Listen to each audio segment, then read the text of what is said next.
Good morning. This is not because anyone has been bad. It's a little prop for my homily this morning.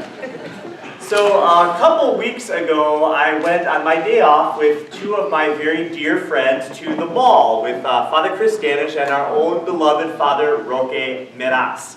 And while we were there, we stumbled into a store.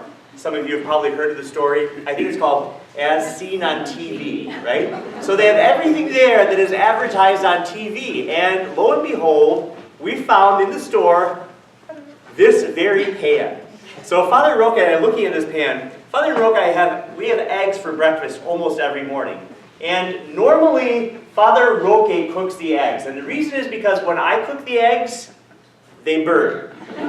So Father Roque is the cook. But we saw this pan in there, and it says in there that it is totally non-stick. Nothing will stick. You don't even need to use oil in order to cook with this pan. And so Father Roque and I were looking at this pan, and we debated for about 10 minutes whether or not to buy this pan, because it was 20 bucks, and I'm too cheap. I didn't want to spend 20 bucks on this pan. Plus, he's the cook anyway. This means I have to start cooking now. So we debated for about 20 minutes, Father Roque and I, if we should buy this pan. The interesting thing is that during this whole debate, our dear friend Father Chris said nothing. He just let us fight it out. Well, obviously, in the end, you can see that we, in fact, did buy the pan. And I want you to know it's a combination of ceramic and titanium.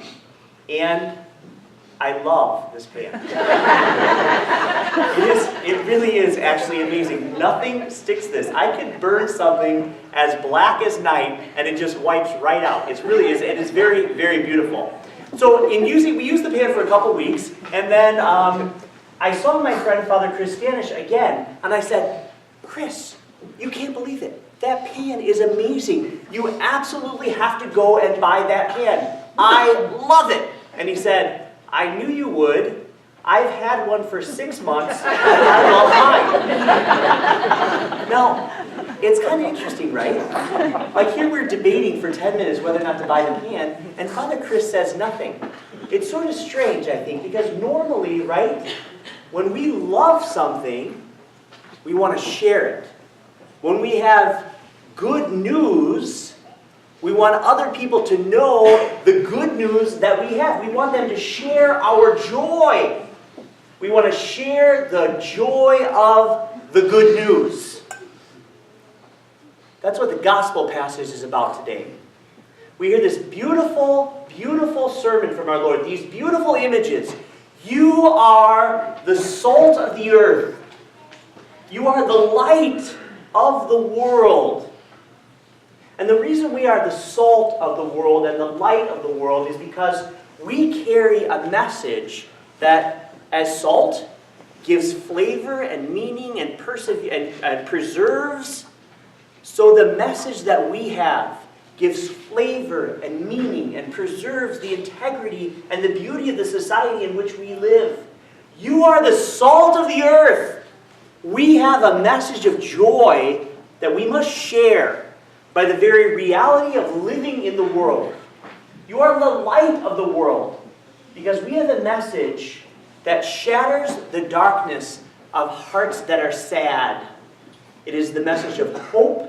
It is the message of the resurrection of Jesus Christ from the world.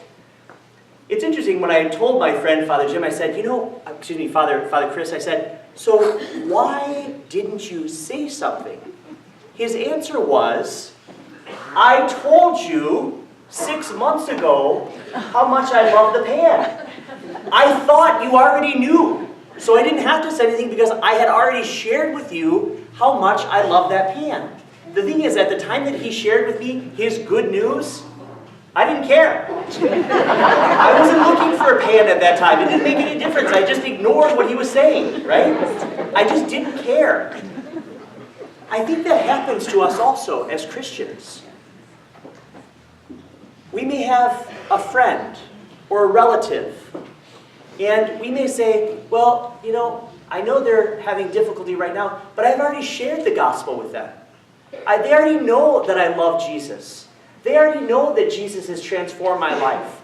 I don't think I need to share with them again because they should know.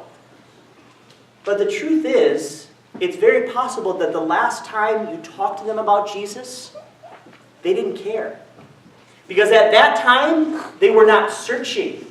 At that time, they were not lonely. At that time, they did not need it. They didn't realize the sadness that they carried in their hearts.